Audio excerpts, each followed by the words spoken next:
So the seventh marketing strategy that I'm going to be sharing with you guys is creating a music podcast.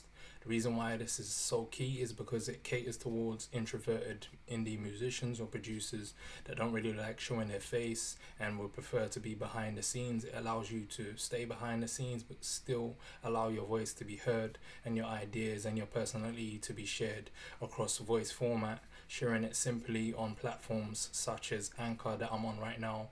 I've done a little bit of a cheeky plug for our first episode that we dropped called Indie Insight on Anchor's platform. Anchor is a podcasting platform that is completely free that allows you to upload any of your podcasts that you've planned in order to get your voice out there, your ideas out there, your music out there, and pretty much just get your voice heard by a wider audience. It's something that's completely free and it shares it across all of these platforms, as you can see here, sharing it on Apple's podcast, sharing it on Spotify, and all of the major platforms that you would want people to be accessing and listening to your podcast. And on top of that, it allows you to get your personality out there to a wider audience for people that really want to know who you are as a musician. It caters towards the introverted musicians or producers that don't really like their face being out there but have a lot of ideas that they like to share to the wider audience. And it's a good way for you to also plug your music in between the interludes of your podcasts or any of the advertisements that you may have going on, whether it's tour dates or whether it's discounts on merchandise or any other products or services that you provide as an indie musician. So creating a podcast is a super way for you to be able to get your music out there to a wider audience. So the eighth music marketing strategy I have for you guys is sharing your music on YouTube. If you've created music videos for your singles or the products that you've released, something that you would already be doing is uploading them on video sites. It's an easy way for you to be able to get your visuals out there so people gravitate towards your music and your tracks even more and fall in love with you as a musician or a producer. So it's a simple way for you to get your videos out there and uploaded so thousands and millions of people can see your content in video format. So the site that I'm on right now, we all should know, is YouTube, where people can watch your videos and enjoy them, like, save, share, and spread it to a wider audience. You can see right now we're on our own music marketing agency YouTube channel, so you can see some of the videos that we got there. If you haven't subscribed already, make sure you tap that and do. Turn on the notification bells. But besides YouTube, which is a common video platform, another platform that you can use as well is Vimeo, which pretty much is for creators, musicians, producers to share their videos and upload it. So other people that are interested in listening to the new music that you drop or enjoying the beats that you've created, you can upload those videos and you'll find, the tribe that you're looking for to support your production or your music that you've released and share it and spread it out to a wider audience. So pretty much just uploading more and more videos on video specific platforms so people can enjoy and engage and share your content, so your music career and your production expands to a wider audience. So the ninth music marketing strategy I'm going to be talking to you about is a little bit different, but it's creating merchandise based off a strong brand that you've been building. So if you're an independent musician or producer and you've built a solid brand, one thing you really want to be doing is leveraging the brand that you've built by selling merchandise, accessories, and putting your label and your stamp on merchandise that you know that your support base would resonate with. Because what happens is any of your loyal supporters that wear your merchandise, they're likely to go to different places, events, connect with new people.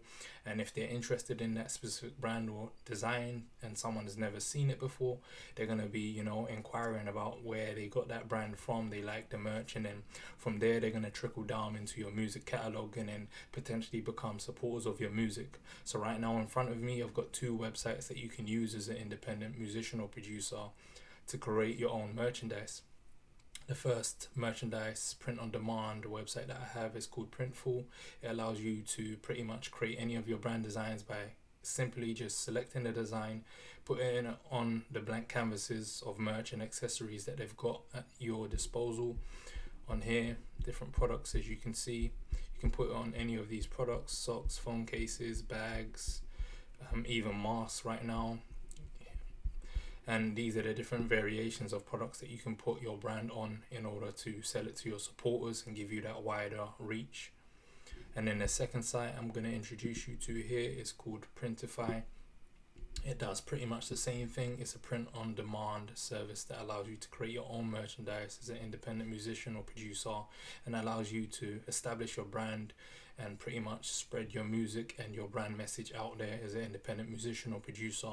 And it's a powerful, unique way for you to be able to get your music out there to a wider audience and really test if your brand is solid. 10th music marketing strategy that I've got for you is simply contacting music bloggers.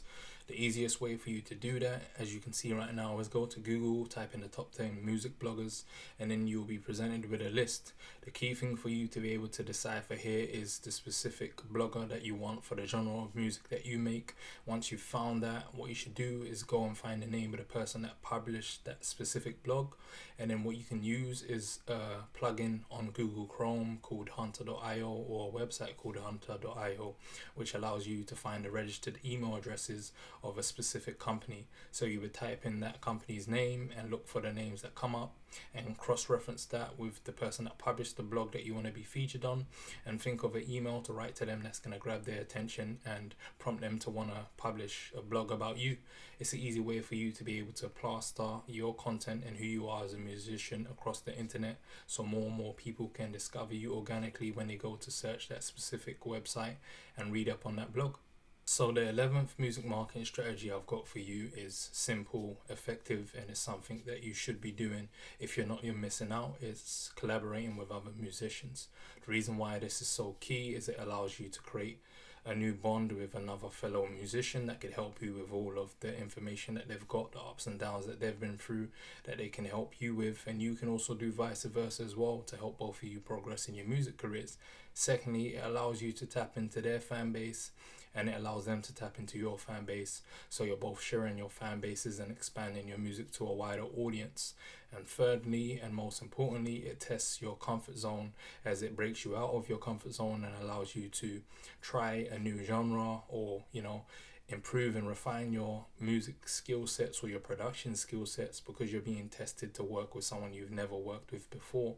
So music collaboration is one of the easiest and simplest ways that you can market your music effectively to a new audience. Something that I highly advise that you do more often in order to reach new audiences and just test yourself as a musician or a producer. Collaborate with other artists or other producers in order to just get your music out there to a wider audience. So the 12th music marketing strategy that I'm going to share with you is pretty much something you do on a day-to-day basis, which is creating music. But the difference here is you're going to be documenting that process. So how you record your tracks, how you make your beats. Right now you can see I'm on Freddie Joachim's YouTube channel, where he's showing how he breaks down his beats in Ableton, so that the people that really love his production get an insight into how he makes his beats, his process, and you can just watch it. So it's a chance for you to share the behind the scenes process of you creating the magic, which your supporters across the globe support and enjoy. So if you're an independent musician or producer, something you really want to start doing is documenting your process of creating the magical music that you do create. So this is a chance for you to document and record your process, and it's something that's going to allow you to build that relationship and trust even further with your support base, and not only that, attract new listeners and new people that want to support your music career or your production career and become lifelong fans and supporters. So this is something that's simple to do. Start recording your process and letting people literally understand your creative process. So if you made it this far in the 12 music marketing strategies that you can use to market your music as an independent musician or producer in 2021, then what I want you to do is comment some of the questions that you have in order to get a better insight of some of the details that I shared in this video. And most importantly, if you haven't already subscribed to our YouTube channel, make sure you do that as well. It's important, so we continue to share free information about music marketing and helping you understand paid advertising a little bit further. If you haven't turned on the notification bells but you're subscribed to our channel, make sure you do that so you don't miss any other videos and the free information we share about music marketing. And if you've got them questions, please do comment below so I can engage with you and spend some quality time answering any of the questions that you do have. And I look forward to seeing you guys on the next video.